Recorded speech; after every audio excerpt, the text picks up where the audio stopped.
Өмнөх төгөлдөр би дазарцай номны хамгийн ихний хувилбар дээр болохоор дандаа ихэвчлэн гадаад аялгуунуудыг үзсэн байдаг. За энэ удаагийнх дээр болохоор бид нар дандаа Монгол аялгау үзнэ гэдгээр онцлог. Гэхдээ онлын хэсэг маань яг хэвээр байгаа гэдгийг та бүхэн маань анхаараарай.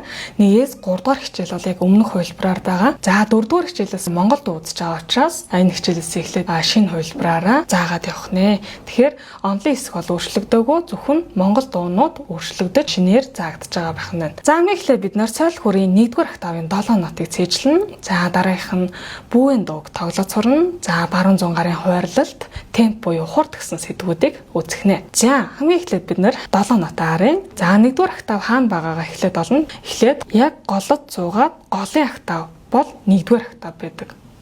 За 1-р октавыг бид нар яг голлож суудаг. Хөгжмөн харлаа, голлож суулаа 1-р октав. За 2 хар даралтны 100 гартлаас хамгийн ихний цагаан даралт бол до нот байдаг тийм ээ. Соёл хүр ингэж байгаа юм чинь хамгийн ихэнд соёл хүр бичсэн байна. За мэдээж хэрэг дэвсгэр 5 шугам дээр нотнуудыг бичдэг. За багш нь давхар төгөлдөр уурыг зургийн хэлбэрээр оруулж өгсөн учраас та бүхэн зургийн хэлбэрээр нь хараад дэвсгэр 5 шугам дээр байгаа нотоо хараад харьцуулаад цээжлээрэй. За хамгийн ихнийх нь дэвсгэр 5 шугамны нэмэлт 1-р шугам дээр до нот байрлана гэж хэлнэ. За эсвэл голдоо зурагстай до нот гэж цээжилж болно. За дараагийнх нь 1-р шугамны доор ре нот. За дэвсгэр 5 шугамаа доороос нэгж тоолдог тийм ээ. 1-р шугам, 2-р шугам, 3-р шугам, 4-р шугам, 5-р шугам. Тэгэхээр 1-р шугамны доор ре нот байрладаг байна. За дараагийнх нь 1-р шугам дээр ми нот. За дараагийнх нь 2-р шугамны доонд фа нот. За дараагийнх нь 2-р шугам дээр соль нот. За дараагийнх нь 2-3 дугаар шугамны доонд ля нот. За дараагийнх нь 3 дугаар шугам дээр си нот. За гэх мэтчлэн яг энэ 1-р октавын 7 нотоо хамгийн гол нь шугамынхаа дагуу цэжлэн хөгжмөндөр байгаа байрлаж байгаа нотуудаа цэжлэх хэрэгтэй. Тэгээд дэвсгэр 5 шугам дээр байрлаж байгаа нотуудаа маш сайн хооронд нь ялгаж цэжлэх нэ.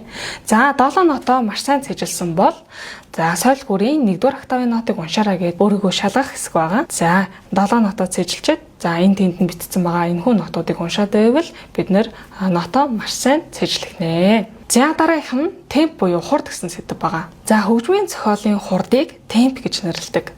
Ая тус бүр өөр ингэсэн хурдан, удаан, дунд зэрэг гэсэн хэмнэлтэй байдаг. Темпийг зохиолын ихэнд итали үгээр тэмдэглэдэг. Аллегро гэдэг нь хурдан, аллегретто гэдэг нь хурд утгаар, модерато гэдэг нь дунд зэрэг, анданте гэдэг нь удаавтар, адажо гэдэг нь удаан байх нь. Бид нар өмнөх хувилбар дээр болохоор дандаа ихэвчлэн гадаад дуунууд үзсэн байгаа учраас дандаа ихэвчлэн аллегро, аллегретто, модерато, анданте, адажо гэсэн энэ латин үгнүүдийг бол ашигласан. Харин энэ удаагийнх дээр багш нь дандаа монгол дуу зааж байгаа учраас монгол тайлбараар нь дандаа бичсэн байгаа. За энийг хаанаас харж болох вэ гэхээр зохиолынх нь зүүн дээд болонд бичсэн байгаа. За тэгэхээр хурдан гэх юм бол бид нар энэ аяыг хурдан тоглох нь байна. Хурдвтар гэвэл хурдвтар тоглоно, дунд зэрэг гэвэл дунд зэрэг, удаан гэвэл удаан энэ хэмнэлтийн энэ аянуудыг тоглох нэ гэж ойлгож болно. Багш нь монгол үгээр нь тайлбарласан байгаа учраас энэ темпийн гадаад нэршлиг нь болохоор гадаад зохиол дээр байдаг гэж ойлгоорой. За бид нар ноото маш сайн цэжилсэн бол одоо бүүэн дууг тоглож сурцгаая. За одоо бид нар баруун зүүн гараараа хойрлж тоглох ёстой учраас алийг нь баруун гараар тэ алийг нь зүүн гараар тоглохыг багш нь одоо тайлбарлаж өгье. За 2 дэвсгэр 5 шугам холбоод биччихсэн байна. За тэгэхээр дээдлийн дэвсгэр 5 шугамд байгаа нотнуудыг баруун гараараа тоглоно.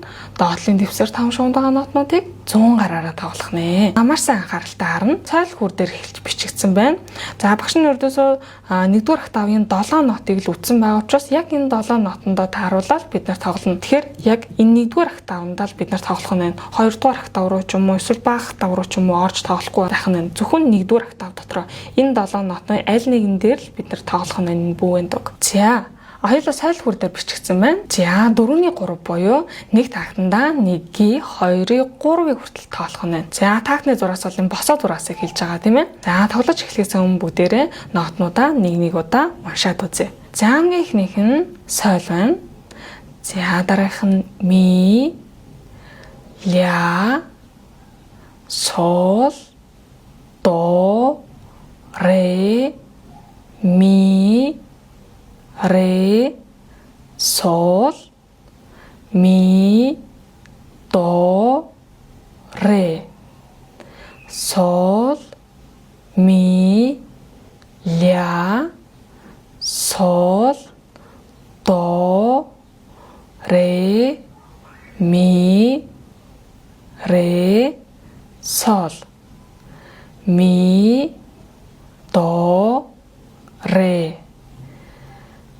Сол, ми, ля, сол, до, ре, ми, ре, сол, ми, до, ре. За хэрвээ ингээд маш сайн уншиж явах юм бол бүгдээрээ нота маш сайн цээжилсэн гэсэн үг. Хэрвээ нотуудаа сайн яг олж чадахгүй байгаа бол бид нар нотоо сайн цээжлэг байна гэсэн үг шүү. Тэгэхээр эргэж нотуудаа маш сайн цээжлэх нь байна. За багш нэг удаа тоглож үзүүлье.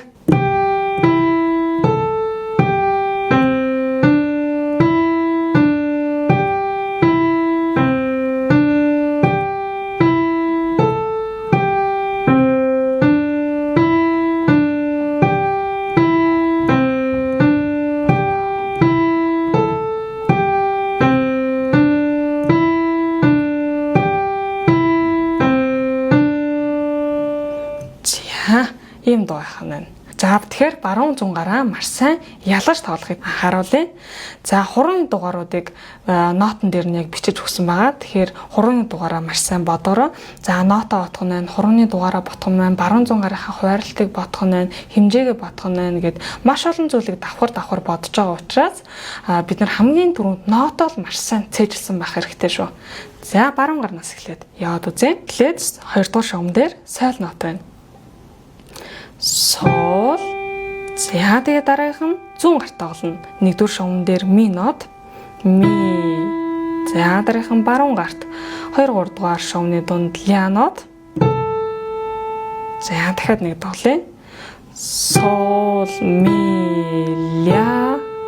Дахиад сол, ми, ля. За хэмжээгээ тоглоо яваад үзье. 1-ийн, 2-ийн, 3-ийн. За цааш нь явлаа. 2 дугаар шугам дээр баруун гарт сойл нот 3 дугаар руу сол. За цааш нь зүүн гарт 4 дугаар руу до нот. До 1-р шугамны доор ре нот 3 дугаар руу. За дахиад нэг удаа тоглоё энэ тактик. Сол, до, ре. За хурууны дугаарыг маш анхааралтай тоглоорой. Сол, до, ре. За энэ хоёр тактыг холбоо тоглоод үзье. Эхний хоёр тактик. За баруун гарт сойл нотоос яваад үзье. Сол, ми, ля, сол, до, ре. Тэгэхээр нэг удаа. Сол, ми, ля, сол, до, ре. За цааш нь явлаа. Зүүн гарт 1-р шугам дээр ми нот 2 дугаар руу. Ми 1-р шугамны доор ре нот 3 дугаар руу. Ре. Цааш нь 2 дугаар шугам дээр баруун гарт 3 дугаар руу сойл нот. Тэгэхээр нэг удаа нот хоёлаа яваад үзье. Ми, ре, сол. За ер нь бол нотоо цээжилсэн бол маш амархан шүү. Тэгэхээр ми, ре, сол. За хуруунууд маань хоорондоо сайн хөдлөхгүй байгаа бол 2 дугаар хичээл дээр байгаа гарын цэцгэлийг маш сайн тоглоорой. За цааш нь явлаа. Зүүн гарт 1-р шугам дээр ми нот 2 дугаар руу. Ми. За 4 дугаар руу до нот. Ре. 1-р шугамны доор ре нот 3 дугаар руу. За тэгэхээр нэг удаа тоглоё. Ми, до, ре. Тэгэхээр ми, до, ре. За ер нь 2-2 тактаар юм уу 4-4 тактаар хэсэгчилж давтаарай. Эхнээс нь дуустал тоглохоос илүүтэйгээр эхлээд эхний 2 тактаа, эхний 4 тактаа маш сайн тоглож сурсныхаа дараагаар дараагийнхаа тактыг тоглоод яваарай. За дараагийн 5 дугаар такт. Тактны тоог ингээд зүүн дэд болонд нь мөрнүүдийн зүүн дээд болонд бичиж явдаг байх шүү. За энийг анхаараарай. Баруун гарт 3 дугаар руу явлаа. Сол. За 100 гарт болохоор ми нот 2 дугаар руу. Ми. За ля нот 4 дугаар руу. Ля. Тэгэхээр тоглоё. Сол, ми, ля. Тэгэхээр сол, ми, ля. За цааш нь явлаа. Баруун гарт соль нот 3 дугаар руу, сол. 100 гарт до нот 4 дугаар руу, до, ре нот 3 дугаар руу. Тэгэхээр тоглоё нота хэлээ. Сол, до, ре. Тэгэхээр сол, до, ре. За цааш нь явлаа. 100 гарт 1-р шугам дээр ми нот 2 дугаар руу, ми, ре 3 дугаар руу. За баруун гарт соль 3 дугаар руу, соль. Тэгэхээр ми, ре, соль. Тэгэхээр ми, ре, соль. За цааш нь явлаа. 100 гарт дандаа явж байна тийм ээ. За 1-р шугам дээр ми нот 2 дугаар руу, ми, до 4 дугаар руу, ре 3 дугаар руу. Тэгэхээр ми, до, ре. За цааш нь харах юм бол 2 дугаар мөр болон 3 дугаар мөр бол яг ижилхэн байна. Сүүлийн 2 мөр яг ижилхэн гэсэн үг. За тэгэхээр эхний 2 мөрийг тоглоод сурцсан байхад сүүлийн 2 мөр яг ижилхэн гэсэн үг байна. За 9 дугаар тагтнаас тоглоод үзье. Багш зөвхөн нотын хэлээ тоглоё. Сол, ми, ля. Цааш нь явлаа. Сол, до, ре, ми, ре, сол, ми, до, ре. За юм аяа байх нэ. За нотоо маш сайн зэжилсэн бол нотуудаа хараад шууд унших боломжтой. За мэдээч хэрэг нь хөгжим дээрх нотуудаа цээжлэн, дэвсгэр 5 шугам дээрх нотуудаа бас харьцуулж цээжлэн.